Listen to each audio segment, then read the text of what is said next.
Hi friends, வெயில் ரொம்ப ஜாஸ்தியாக இருக்குது. ஸோ இந்த டைமில் சில்லுன்னு ஏதாவது குடித்தா ரொம்ப ரெஃப்ரெஷிங்காக இருக்கும். ஸோ அதனால் இன்றைக்கி நான் சிம்பிளாக அண்ட் அதே டைமில் ரொம்பவும் டேஸ்டியாக இருக்கக்கூடிய மோர் நம்ம எப்படி செய்கிறதுன்னு பார்க்கலாம். சும்மா வீட்டில் இருக்க 4 பொருட்களை வச்சே இந்த மோர் நம்ம செஞ்சிடலாம். உங்களுக்கு எப்போல்லாம் சில்லுன்னு ஏதாவது குடிக்கணும் அப்படின்னு தோணுதோ அப்போ நீங்கள் இந்த மோர் ரெசிபி கண்டிப்பாக ட்ரை பண்ணுங்கள். ரொம்பவும் ஃபில்லிங்காக இருக்கும். ஸோ இப்போ இந்த மோர் நம்ம எப்படி செய்கிறதுன்னு பார்க்கலாம். ஸோ இது செய்கிறதுக்கு முதல்ல ஒரு மிக்ஸி ஜார் எடுத்துக்கோங்க. அதில் ஒரு துண்டு அளவுக்கு இஞ்சி எடுத்து அதை தோல் நீக்கிட்டு கொஞ்சம் பொடியாக கட் பண்ணிவிட்டு சேர்த்துக்கோங்க. கொஞ்சம் நல்லா அரைக்கும் அதுக்காக. ஸோ இது கூட ஒரு கொத்து கருவேப்பிலை சேர்த்துக்கோங்க. காரத்துக்காக ஒரு மிளகாய் நான் சேர்த்துக்கிறேன். இது மசாலா மோர் மாதிரி நான் கொஞ்சம் காரமாக இருக்க மாதிரி மோர் இன்றைக்கி செய்ய போகிறோம். இது கூட ஒரு அரை ஸ்பூன் நீங்கள் உப்பு சேர்த்துக்கோங்க. சேர்த்துட்டு இப்போ முதல்ல இதை பல்ஸ் மோடில் அரைச்சிக்கோங்க.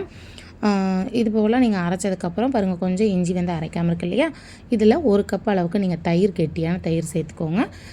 நல்லா அரைச்சதுக்கப்புறம் இந்த மாதிரி நமக்கு கொஞ்சம் தண்ணி மாதிரி இருக்கும். அதில் இஞ்சியில் நல்லாவே அரைச்சி வந்துடும். அரைச்சி இந்த மோரை ஒரு பாத்திரத்தில் மாற்றி வச்சுக்கோங்க. தேவையான அளவு தண்ணி சேர்த்துக்கோங்க. மிக்ஸி ஜாரில் தண்ணி சேர்த்து அதை நல்லா அலசி விட்டு சேர்த்துக்கோங்க. சேர்த்துட்டு சும்மா ஒரு 2 க்யூப் நீங்கள் ஐஸ் கட்டி சேர்த்துக்கோங்க.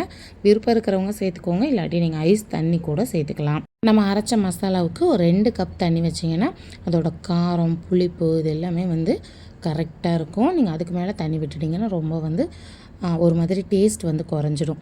ஸோ நீங்கள் 2 கப் தண்ணி சேர்த்துக்கோங்க, சரியாக இருக்கும். நீங்கள் இன்னும் கொஞ்சம் அதிகமாக செய்கிறீங்க அப்படின்னா தயிர் இன்னும் ஒரு கப் நீங்கள் கூட சேர்த்துக்கோங்க. அதாவது நம்ம 4-5 பேருக்கு செய்கிறோம் அப்படின்னா நீங்கள் தயிர் இன்னும் ஒரு கப் கூட சேர்த்து கொஞ்சமாக அதில் இஞ்சி, பச்சை மிளகாய் இதெல்லாம் கொஞ்சம் அதிகப்படுத்திக்கோங்க. இப்போ மோர் ரெடி ஆகிடுச்சு. இதை நல்லா ஒரு முறை கலந்து விட்டுடுங்க. நல்லா கலந்து விட்டுட்டு அதுக்கப்புறம் சர்வ் பண்ணுங்கள். ரொம்ப ரொம்ப சூப்பராக இருக்குங்க. இந்த வெயிலுக்கு நம்ம குடித்தோம் அப்படின்னா ரொம்ப இதமாக இருக்கும். குழந்தைங்களுக்கு, பெரியவங்களுக்குன்னு எல்லாருக்குமே கொடுங்க. வெயிலில் அதிகமாக தண்ணி குடிச்சிக்கோங்க. இந்த மாதிரி மோர், ஜூஸ் இந்த மாதிரி. அதுக்கப்புறம் இந்த இளநீர் இந்த மாதிரிலாம் நீங்கள் அடிக்கடி எடுத்துக்கோங்க. இந்த வெயில் ரொம்ப ஜாஸ்தியாக இருக்கனால இந்த மாதிரி சில்லுன்னு ஏதாவது சேர்த்துக்கோங்க. அப்போ தான் உடம்பு ஹீட் ஆகாமல் கொஞ்சம் கூலிங்காக இருக்கும். ஸோ இப்போ மோர் சூப்பராக ரெடி ஆகிடுச்சு.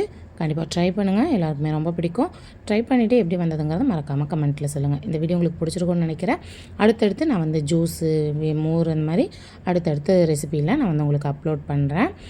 வீடியோ பிடிச்சிருந்தால் லைக் பண்ணிட்டு சேனலை சப்ஸ்கிரைப் பண்ணிக்கோங்க. போகலாம் அடுத்த வீடியோவில் பார்க்கலாம்.